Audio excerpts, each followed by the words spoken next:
Assalamualaikum, salam sejarah bangsa kita. Kali ini kami membawakan satu lagi kisah menarik dalam membongkar kisah sejarah. Dan kisah kali ini ialah wilayah Kesultanan Sulu terbahagi kepada 3. Seperti apakah kisah ini? Mari sama-sama kita saksikan. Apakah kisah sejarah bangsa kita untuk kali ini? Kepulauan Sulu dianeksasi ke Republik Filipina semasa Sepanyol kalah berperang dengan Amerika. Ia menyerahkan Las Islas Filipinas atau Kepulauan Filipina dengan harga $20 juta dalam perjanjian kedamaian yang ditandatangani di Paris pada 10 Disember 1898. Yang telah dikenali sebagai Treaty of Paris. Kedaulatan Kesultanan Sulu dan Mindanao disertakan dalam perjanjian tersebut, walaupun ia tidak pernah dijajah. Pada 7 November 1900, perjanjian baru telah diadakan antara Sepanyol dengan Amerika. Perjanjian tersebut telah memasukkan Teluk Sibotu dan wilayah Cagayan de Sulu pada harga $100,000. Taganak dan Pulau Penyu turut dimasukkan dalam perjanjian baru tersebut. Walaupunnya sebahagian dalam pajikan antara Kesultanan Sulu dan Syarikat British Borneo Utara yang dimeterai pada 22 Januari 1878. Di samping itu, juga pada tahun 1878, perjanjian perdamaian telah diadakan di antara Kesultanan Sulu dengan Kerajaan Sepanyol yang diwakili oleh Kolonel Carlos Martinez kerana di masa itu Kerajaan Sepanyol mengalami kekalahan yang amat teruk dalam perperangan dengan Kesultanan Sulu. Ramai yang tidak mengetahui bahawa sebelum perjanjian Kesultanan Sulu Amerika Syarikat yang dipanggil Kiram Bates Treaty pada 20 Ogos 1898 dan perjanjian yang dikenali sebagai Carpenter Agreement pada 22 Mac 1915. Terdapat satu lagi perjanjian di tahun 1904 antara Kesultanan Sulu dan Amerika Syarikat. Dalam buku Muhammad Arif bin Dato' Haji Othman, Tuntutan Filipina terhadap Sabah. Dalam perjanjian itu Amerika Syarikat telah mengiktiraf kedaulatan, hak dan tugas Sultan Sulu dan pembesar-pembesarnya atas kedaulatan negara Kesultanan Sulu. Semua perjanjian ini ditandatangani semasa pemerintahan mendiang Sultan Muhammad Jamalul Kiram II beserta Perdana Menteri Haj Butu dan para pembesar-pembesarnya. Kiram Bates Treaty telah dimeterai pada 2 Mac 1904. Kononnya Sultan Sulu gagal menghapuskan pemberontakan oleh pahlawan-pahlawan Sulu. Dan treaty tersebut adalah penghalang pada penaklukan Amerika terhadap Kesultanan Sulu. Pada 10 Oktober 1904, Haji Abdul Bakui Butu Rasul sebagai Perdana Menteri Kesultanan Sulu telah dilantik sebagai penolong kanan kepada Gubernur Tentera Sulu oleh kuasa tentera Amerika Syarikat.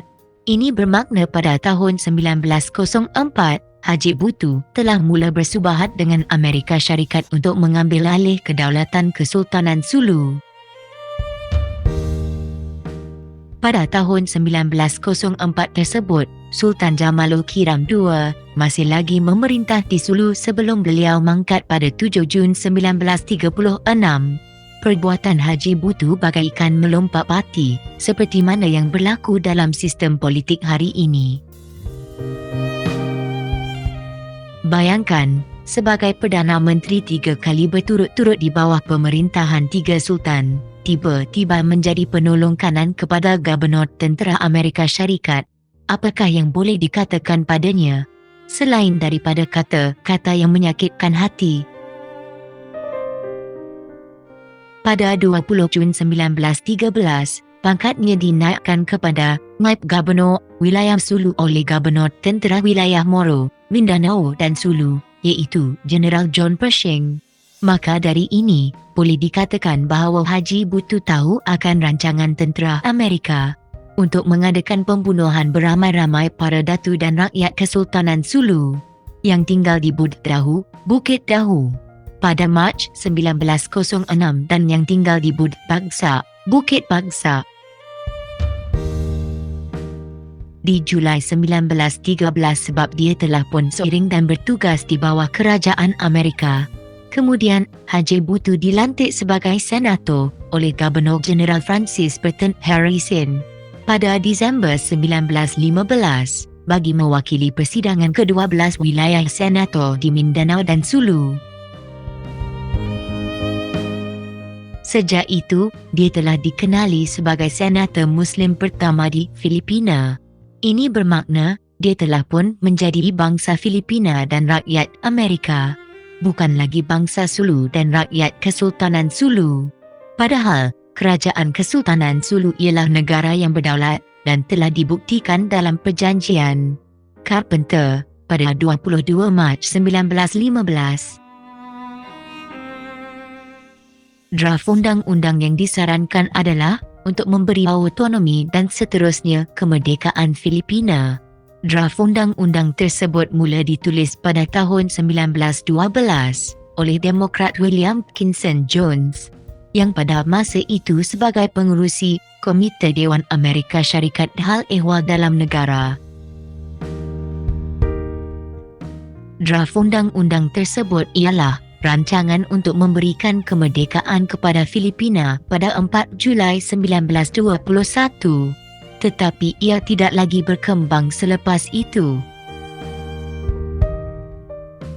Versi kedua draft undang-undang, bil, tersebut difailkan lagi oleh Wakil Dewan Jones pada 1914, tetapi ia tidak lagi menentukan tarikh untuk memberi kemerdekaan pada Filipina. Banyak pembaharuan pada draft tersebut disebabkan pembangkangan wakil-wakil Dewan Republikan. Ia diluluskan setelah disemat dan ditandatangani pada 29 Ogos 1916 oleh Presiden Amerika Syarikat Woodrow Wilson dan dinamakan Jones Law 1916. Pada tahun 1920, sistem politik Kesultanan Sulu telah pun dimasukkan dalam sistem politik Filipina, mungkin dalam keputusan perjanjian Mei 1919. Antara Kesultanan Sulu dengan Amerika Syarikat, seperti yang dikatakan oleh Dr. Hajazi, iaitu berakhirnya Kesultanan Sulu di perjanjian Mei 1919. Dalam buku mereka The Rise and Fall of the Sulu Islamic Empire 1675-1919 dipetik dalam buku manuskrip Sulu Archipelago, The Islands of Isles and the Wisdom Behind It, yang ditulis oleh Nelson Dino, bahawa kemasukan dipaksa Kesultanan Sulu selepas Jabatan Mindanao dan Sulu di bawah biro pihak bukan Kristian. Jabatan Hal Ehwal Dalam Negara dimansuhkan. Orang Amerika dan Filipina menyepadukan, mengintegrasikan orang Islam Mindanao dan Sulu ke aliran sistem politik utama mengikut kuasaan dari Majlis Undang-Undang Negara Filipina, dan para Datu Tausug menentang pengintegrasian ini pada 1921. Haji Bhutto masih lagi bertugas sebagai senator pada masa itu, sehingga tahun 1931 dalam kerajaan Amerika Syarikat di tanah jajahan Filipina, kecuali Mindanao dan Sulu. Wakil Dewan New York, Robert Bacon memperkenalkan House Bill nombor 12772 atau lebih dikenali sebagai Bacon Bill pada 6 Mei 1926, memanggil politik terasing untuk tanah air Muslim merdeka daripada Filipina. Tetapi bil ini kalah oleh pengaruh para orang Amerika yang menyebelahi sebilangan rakyat Filipina. Pada 2 Januari 1930, Amerika dan British membuat perjanjian sempadan yang disahkan pada 13 Disember 1932, merujuk pada Treaty of Paris, 10 Disember 1898 dan perjanjian pada 7 November 1900. Akta Kemerdekaan Filipina atau dikenali sebagai Tidings McDuffie Act ditandatangani pada 24 Mac 1934 untuk membenarkan orang Filipino menulis perlembagaan negara mereka sendiri untuk peralihan kerajaan Commonwealth dalam masa 10 tahun dan memberikan kemerdekaan Filipina pada 4 Julai 1946 bermula dari tahun 1935.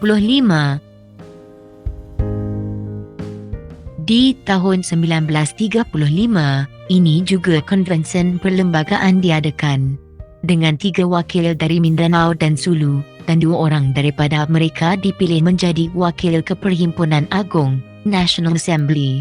Pada tahun yang sama, kerajaan Commonwealth telah pun rasmi ditubuhkan.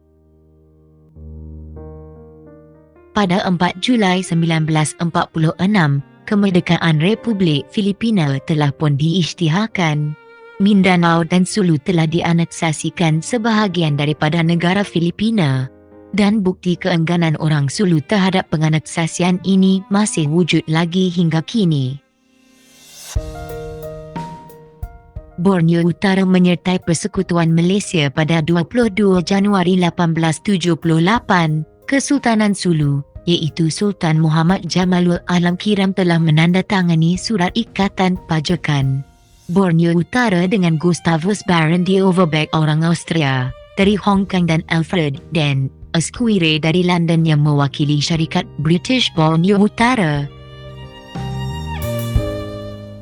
Wilayah yang dipajak adalah dari Sungai Pandasan di timur dan seluruh pesisir pantai timur hingga ke Sungai Sibuku di selatan, sekarang Kalimantan, Indonesia, termasuk wilayah-wilayah di Sungai Pandasan dan tanah pesisir, dikenali sebagai Paitan, Sungut, Banggal, Labu, Sandakan, Kinabatangan, Mumiang, dan wilayah-wilayah dan tanah pesisir ke selatan Sempadan, Teluk Darvel hingga ke Sungai Sibuku termasuk semua pulau-pulau di dalam 9 batu dari pesisir pantai.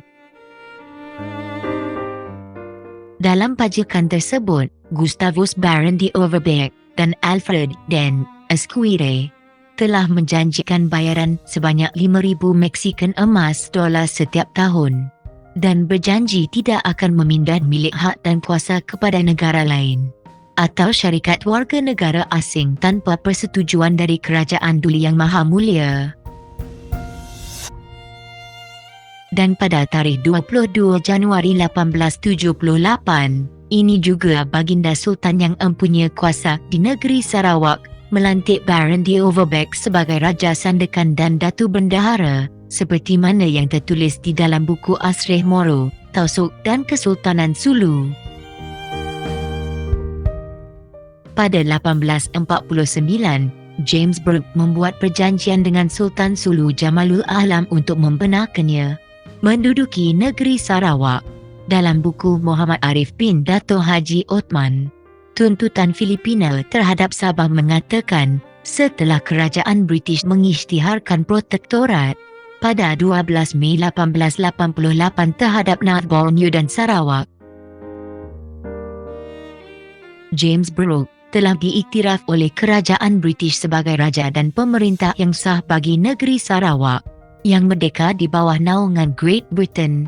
Overbeck dan Dent mempunyai kedudukan sebagai hamba sebagaimana kedudukan Raja James Brooke dengan Sultan Brunei sebelum Sarawak diisytiharkan sebagai negeri naungan. Satu lagi perjanjian antara Kesultanan Sulu dan Syarikat British Borneo Utara pada 22 April 1903 memajakkan wilayah dari Pulau Banggi ke Sungai Sibuku, Kalimantan, setelah Republik Filipina mendapat kemerdekaan pada 4 Julai 1946. Selepas 11 hari, wilayah Borneo Utara dianeksasikan oleh kerajaan British dan dipanggil Tanah Jajahan Borneo Utara. Syarikat British Borneo Utara mula menyerahkan kuasanya pada kerajaan British bagi Borneo Utara pada 26 Jun 1946. Selepas Jepun kalah dalam Perang Dunia Kedua, di tahun 1945, syarikat British Borneo Utara tidak boleh lagi memulihkan kehancuran pada wilayah ini. Dan pada 10 Julai, kerajaan British mengeluarkan pengumuman dalam mesyuarat untuk menganeksasikan Borneo Utara beserta Labuan sebagai tanah jajahan. Satu pertanyaan yang timbul di sini, mengapa syarikat British Borneo Utara tidak menyerahkan kembali ke empunya wilayah, hak dan kuasa mentadbir? Jawapannya mungkin disebabkan yang empunya wilayah Kesultanan Sulu telah pun dianeksasi ke Republik Filipina. Jadi lebih eloklah syarikat British Borneo Utara menyerahkan Borneo Utara kepada kerajaan British. Pada 16 September 1963, Borneo Utara menyertai Persekutuan Malaysia beserta Sarawak, Singapura dengan Persekutuan Semenanjung Tanah Melayu. Tarikh sebenar menubuhkan Persekutuan Malaysia ialah 31 Ogos 1963, mengikut tarikh kemerdekaan Persekutuan Tanah Melayu pada 31 Ogos 1957. Tetapi mendapat tentangan dari dua negara jiran, iaitu Republik Filipina dan Republik Indonesia. Pada tahun 1962, hinggakan konfrontasi meletus antara Persekutuan Tanah Melayu dan Republik Indonesia. Pada tahun 1962, Republik Filipina telah mengumumkan tuntutannya terhadap Borneo Utara melalui Kesultanan Sulu. Padahal Kesultanan Sulu tidaklah termasuk pada wilayah Filipina. Secara tersirat dan tersurat, ini hanya disebabkan pengisytiharan kemerdekaan Republik Filipina oleh Amerika Syarikat di tahun 1946 dan dalam Treaty of Paris di tahun 1898 tanpa persetujuan Sultan, para datuk dan para rakyat Sulu. Kalimantan menjadi Indonesia. Kemasukan bahagian wilayah Sulu yang dikenali hari ini sebagai Kalimantan tidak dirasai dan begitu senyap. Hinggakan terbitnya buku Dr. Hajazi, Rise and Fall of the Sulu Islamic Empire, 1675-1919, mengatakan Kalimantan ialah salah satu daripada wilayah Sulu. Pusat pentadbirannya di Balikpapan dan ia juga salah satu bintang yang tertera dalam bendera Sulu. Setelah membaca buku Muhammad Arif bin Dato' Haji Othman, Tuntutan Filipina terhadap Sabah, terdapat perjanjian-perjanjian antara United Kingdom dan Belanda, iaitu Perjanjian Sempadan pada 30 Jun 1891, disahkan pada 11 Mei 1892. Perjanjian tersebut menetapkan garis sempadan antara milik Belanda di Borneo dengan negeri naungan British.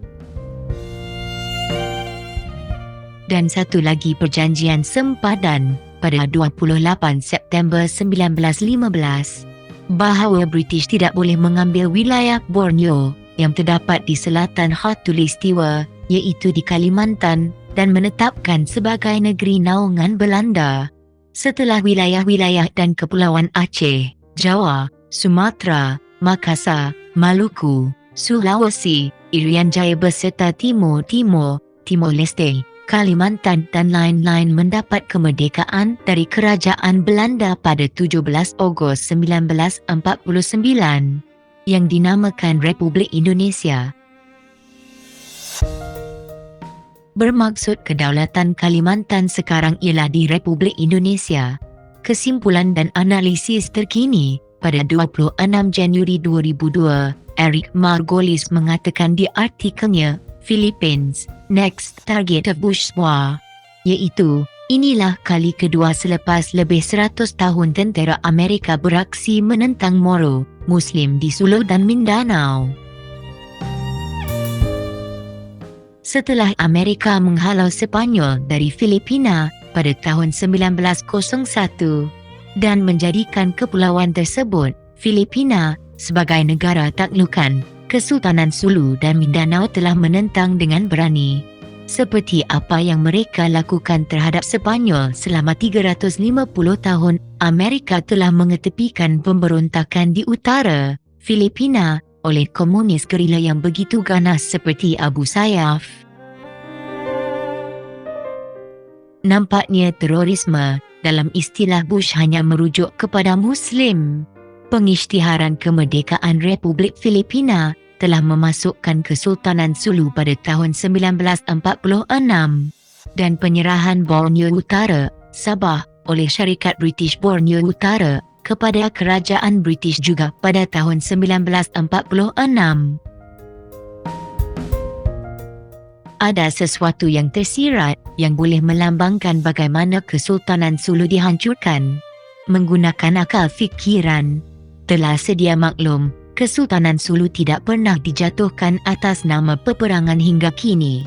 Pada tahun 1915, perjanjian Carpenter telah diadakan antara Sulu dan Amerika, juga boleh menimbulkan satu persoalan, sebab perjanjian sempadan antara British dengan Belanda juga ditandatangani pada tahun 1915. Tertulis dalam buku Dr. Hijazi, Rise and Fall of the Sulu Islamic Empire, 1675-1919. Wilayah-wilayah Kesultanan Sulu yang terdapat dalam bendera Sulu iaitu 5 bintang melambangkan 5 wilayah Kesultanan Sulu, iaitu Kepulauan Sulu, Sulu, Basilan, Tawi-Tawi, bintang di tengah, Zamboanga Peninsula, Palawan, Borneo Utara dan Kalimantan, bintang pada 4 penjuru. Perjanjian perdamaian antara Kesultanan Sulu dan Kerajaan Sepanyol pada tahun 1878 diwakili oleh Kolonel Carlos Martinez menjadi kesempatan bagi pihak syarikat British Borneo Utara untuk membuat perjanjian pajakan terhadap Borneo Utara, wilayah Sulu antara Kesultanan Sulu di tahun yang sama, iaitu 1878. Kesultanan Sulu telah tenggelam dalam perjanjian yang kini ada. Yang terkini ialah perjanjian-perjanjian antara Republik Filipina dan Moro National Liberation Front, iaitu perjanjian di Tripoli, Libya pada tahun 1976, Tripoli Agreement, perjanjian di Jeddah, Aceh pada tahun 1986 dan yang terakhir ialah perjanjian di Manila, Filipina, Final Peace Agreement pada tahun 1996. Semua perjanjian-perjanjian hanyalah autonomi bukannya kepada kemerdekaan wilayah-wilayah bangsa Moro. Jika suasana ini diteliti dengan baik maka boleh dikatakan orang Sulu telah diperbodohkan. Kerajaan Filipina akan membuat perjanjian selepas setiap 10 tahun untuk membunuh rakyat Sulu. Lihat perjanjian 1976, selepas 10 tahun perjanjian 1986 dilakukan dan seterusnya selepas 10 tahun lagi menghancurkan rakyat Sulu dan Mindanao, iaitu perjanjian tahun 1996 turut diadakan. Setelah sekian lama kerajaan Filipina tidak boleh menentang ketua MNLF, iaitu Profesor Numiswari. Satu hala diadakan oleh kerajaan Filipina supaya ia boleh menimbulkan satu peperangan yang kejam lagi. Selepas itu, Profesor Numiswari ditangkap pada tahun 2001 di Malaysia dan dihantar ke Filipina atas sebab kes pemberontakan, rebellion. Dan pada 2006, selepas 10 tahun perjanjian itu diadakan, ulang tahun perjanjian itu yang ke-10 dimeriahkan di Davao. Apalagi agaknya perjanjian yang diadakan nanti? Ada kemungkinan peristiwa-peristiwa sebegini ada hubung kait dengan operasi Zionis Yahudi. Mungkin inilah cara Yahudi membutakan mata dan hati orang-orang Islam di Sulu, supaya tidak lagi menghiraukan harta perbendaharaan Kesultanan Sulu. Kata-kata ini membawa maksud kebebasan agama, negara dan bangsa. Mengikut hadis Muhammad Rasul Allah, bahawa panji hitam yang dibawa oleh orang-orang yang berpakaian putih akan muncul dari timur, menolong Imam Al-Mahdi untuk menentang Panji Kuning. Ada kemungkinan timur yang dikatakan itu ialah Sulu. Kembalinya kebenaran ke bumi Sulu, kemerdekaan dan kemajuan di negara Sulu Darul Islam akan timbul dan muncul serta merta insya Allah.